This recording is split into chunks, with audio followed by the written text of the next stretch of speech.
Panorama group, जो सोचता है वो करता है।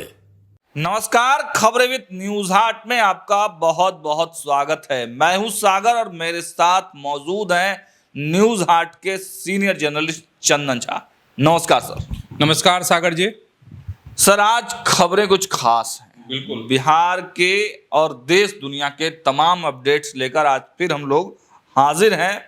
लेकिन हम तो बिहार में हैं, लेकिन हमारे मुखिया बिहार के मुख्यमंत्री नीतीश कुमार आज दिल्ली में हैं और चर्चा है कि आज बिहार का सीट शेयरिंग फाइनल हो जाएगा। क्या अपडेट है, किसको कितनी सीट मिल रही है? देखिए, आज जो है सबसे बड़ी बात यह है कि एनडीए जो है उसके मुख्यमंत्रियों की आज मीटिंग है और उस मीटिंग में प्रधानमंत्री नरेंद्र मोदी होंगे, गृह मंत्री अमित शाह होंगे, रक्षा मंत्री राजनाथ सिंह होंगे और तमाम जो मुख्यमंत्री हैं एनडीए शासित राज्यों के वो मुख्यमंत्री होंगे और उसमें उप मुख्यमंत्री भी होंगे। ये कार्यक्रम है और इस कार्यक्रम में सबसे अहम पहलू ये है कि केंद्र जो प्रायोजित योजनाएं हैं उनका राज्यों में किस तरीके से लागू हो रहा है, क्या असर है, तमाम जो फीडबैक हैं, कितना लाभ पहुंच रहा है, इन सब चीज़ों पे मंथन होगा।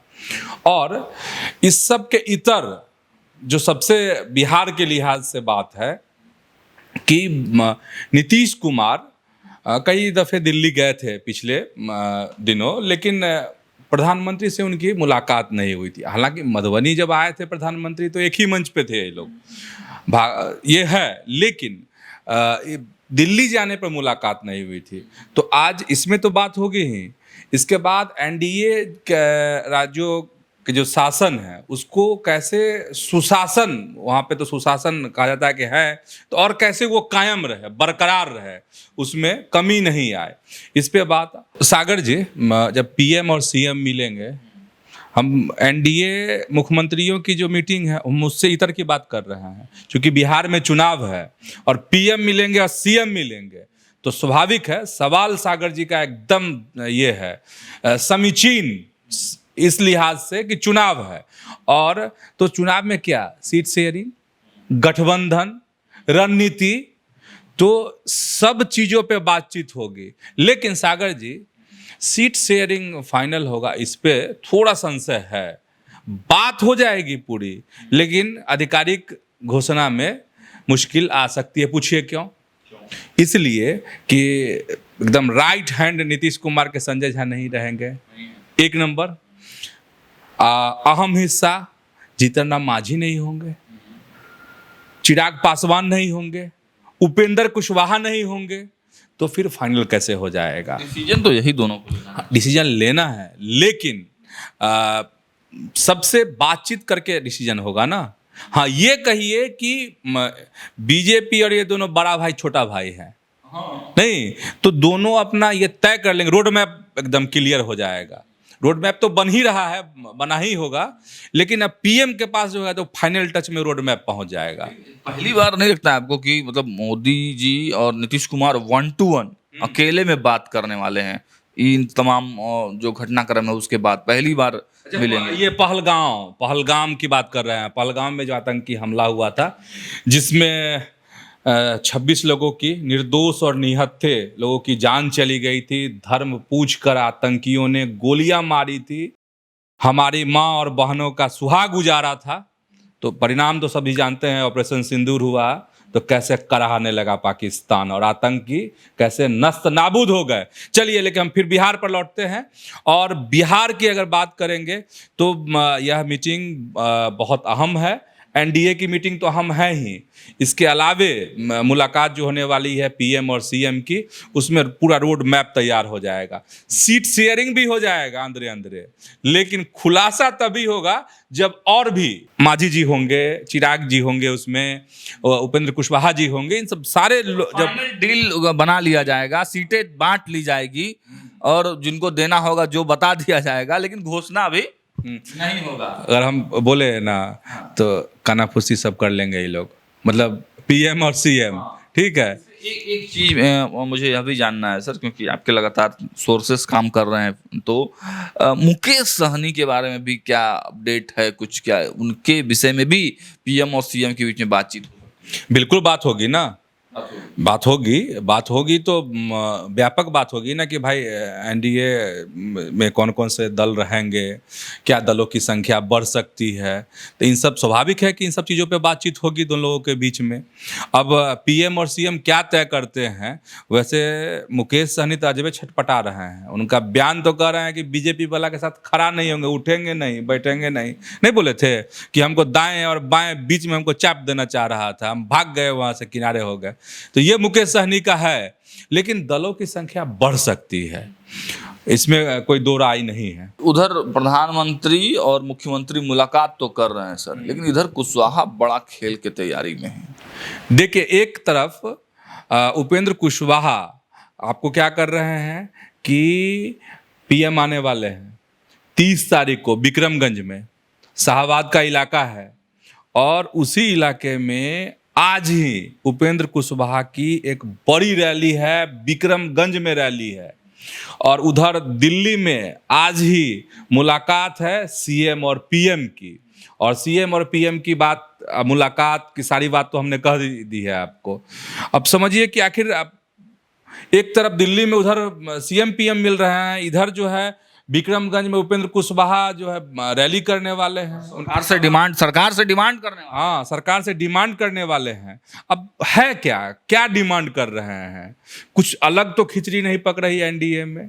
तो खबर जरा समझ लीजिए। देखिए, खबर ये है कि परिसीमन 2026 में हो कि नहीं हो, इस पे आपको साउथ से, दक्षिण भारत से बवाल उठा है। और आप सबको याद ही होगा, कुछ दिनों पहले एमके स्टालिन ने तमाम साउथ के राज्यों के मुख्यमंत्रियों की एक मीटिंग बुलाई थी, और उस मीटिंग में उन्होंने ये तय किया था, सब ने उस पर मुहर लगा दिया। नायडू भी थे उस मीटिंग में। हाँ, उस मीटिंग में चंद्रबाबू नायडू भी थे, और उसमें खास बात यही कि वह चाह रहे हैं कि परिसीमन नहीं हो। और एमके स्टालिन का कहना था कि परिसीमन नहीं हो, क्योंकि जो जनसंख्या को लेकर है, कि उनका कहना था कि उत्तर भारत जो है, वहाँ के राज्यों ने जनसंख्या पे नियंत्रण नहीं किया। जनसंख्या जनसंख्या ज़्यादा है उत्तर भारत की, तो जब परिसीमन होगा तो दक्षिण भारत के जो राज्य हैं वहाँ जो है सीटें कम हो जाएगी, सांसदों की संख्या कम हो जाएगी, और सांसदों की संख्या कम होगी तो हमारी आवाज़ जो है सदन तक नहीं पहुँच पाएगी, संसद में नहीं गूंज पाएगी, तब इन राज्यों को न्याय नहीं मिलेगा। ये एमके स्टालिन का अपना स्टैंड है, तर्क है, और कुछ राज्य के मुख्यमंत्रियों ने उनका समर्थन भी किया। अब इसके विरोध में उतर गए हैं उपेंद्र कुशवाहा, और वही उसी को लेकर लोगों को जागरूक करने के लिए यह सभा कर रहे हैं, जो आज ही यह सभा होने वाली है विक्रमगंज में। फिर दूसरी एक सभा होगी आपको 8 जून को मुजफ्फरपुर में। और उपेंद्र कुशवाहा का अपना एक अलग तर्क है। उपेंद्र कुशवाहा कह रहे हैं कि देखिए, 21 लाख आबादी पे वहाँ तय होता है साउथ में एक सांसद, 31 लाख की आबादी पर जो है उत्तर भारत में सांसद, हाँ, जो संसदीय क्षेत्र है वो तय होते हैं। जनसंख्या के हिसाब से संसदीय क्षेत्र तय होता है। हाँ, तो मतलब वहां पर कम है और यहाँ बिहार में ज्यादा है। मतलब अच्छा, लेकिन इसमें बहुत सारे तर्क हैं आरएलएम के। आरएलएम का स्मृति कुमुद है, महिला विंग की अध्यक्ष हैं, और दो जगह पर वैशाली और समस्तीपुर में इसको लेकर लोगों को जागरूक करने के लिए उन्होंने प्रेस कॉन्फ्रेंस भी की है। और प्रेस कॉन्फ्रेंस के माध्यम से बताया जा रहा है लोगों को कि देखिए क्या है और किस तरीके से नाइंसाफी हो रही है उत्तर भारत के राज्यों के साथ।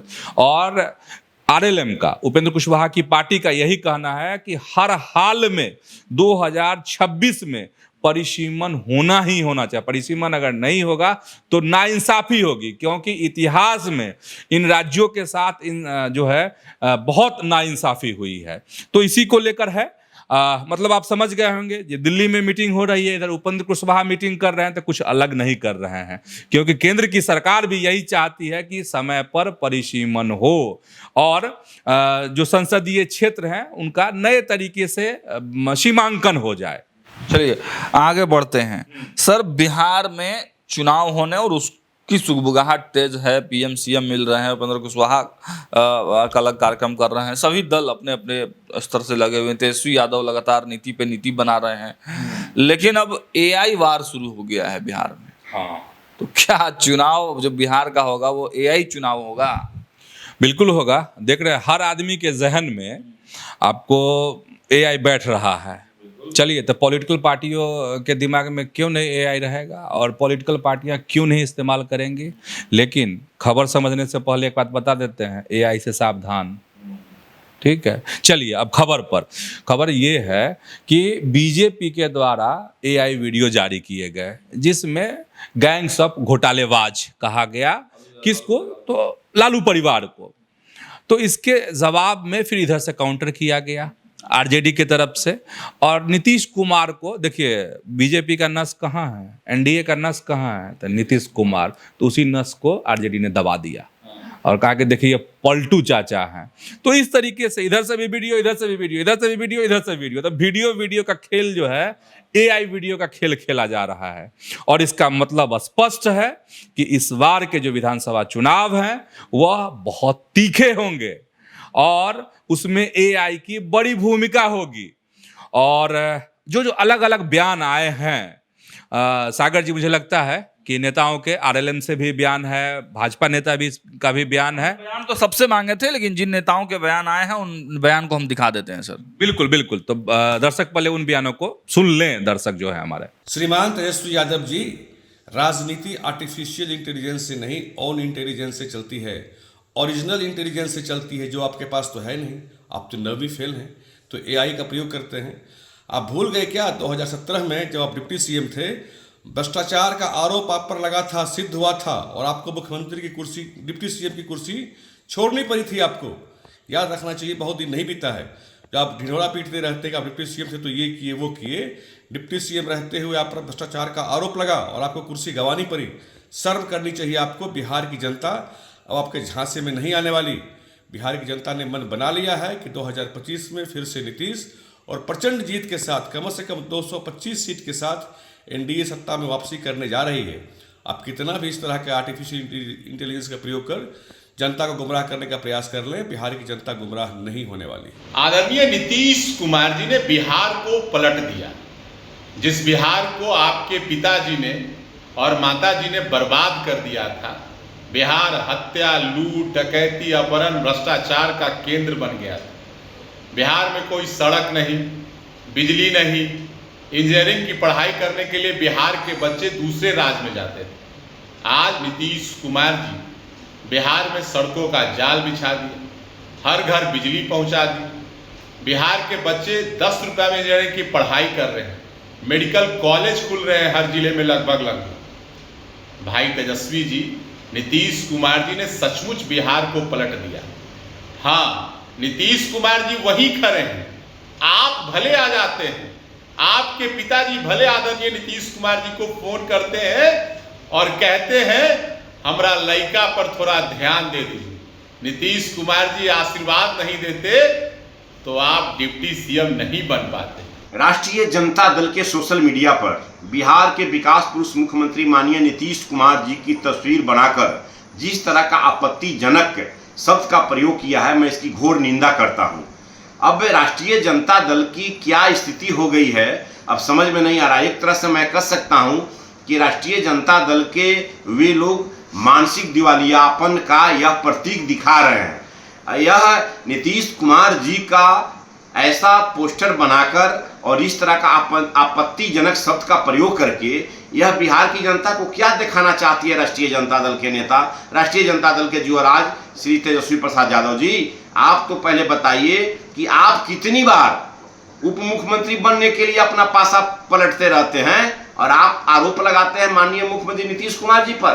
बिहार की राजनीति में 20 वर्षों में नीतीश कुमार जी के ही इर्द गिर्द राजनीति घूमती रहती है और राजनीति घूमती रही। आज भी नीतीश कुमार जी का वो जलवा एनडीए में है और एनडीए के हम लोग के नेता हैं। हमारे नेता आदरणीय उपेंद्र कुशवाहा जी भी नीतीश कुमार जी को अपना आदर्श मानते हैं और कहते हैं कि जब तक नीतीश कुमार जी है तब तक बिहार के मुख्यमंत्री की कुर्सी पर वो आसीन रहेंगे। तो अब तेजस्वी प्रसाद यादव जी इस प्रकार का आप आपत्तिजनक पोस्ट निकालकर बिहार की जनता को बगला नहीं सकते हैं। चलिए, तो बयान आपने सुन लिए, लेकिन सावधान, हम शुरुआत में ही सावधान कर दिए हैं कि सावधान रहिएगा एआई के वीडियो से। हो सकता है, देखिए, आरजेडी की तरफ से आधिकारिक रूप से कोई वीडियो जा रही हो, या फिर बीजेपी की तरफ से हो, जदयू की तरफ से हो, चिराग पासवान की पार्टी की तरफ से हो, हम की तरफ से हो, तो बात समझ में आती है। इसमें बहुत सारे फर्जी वीडियो भी जारी होंगे, तरह तरह के आपको वर्गलाने की बात भी की जाएगी। तो चुनाव है, इसलिए सावधानी से विवेक का काम लेना है। लेकिन चुनावी लड़ाई एआई वीडियो से लड़ी जाएगी, इसकी शुरुआत जो है बिहार में हो गई है। आईटी सेल अपने स्तर से तैयारी पूरी कर चुका है, वो काम भी कर रहा है, लेकिन समर्थकों से आग्रह है कि नेताओं के चक्कर में आपसी संबंध खराब ना करें। बिल्कुल बिल्कुल, एकदम ये आईटी सेल का वार शुरू है, पलटवार भी उस पर हो रहा है। चलिए आगे बढ़ते हैं। देखिए, मोदी जी की रैली बिहार में होने वाली है और उसको लेकर भाजपा के नेता बड़ा एक्शन मोड में हैं। अब तेजस्वी यादव को नकली हिंदू बता दिया गया है।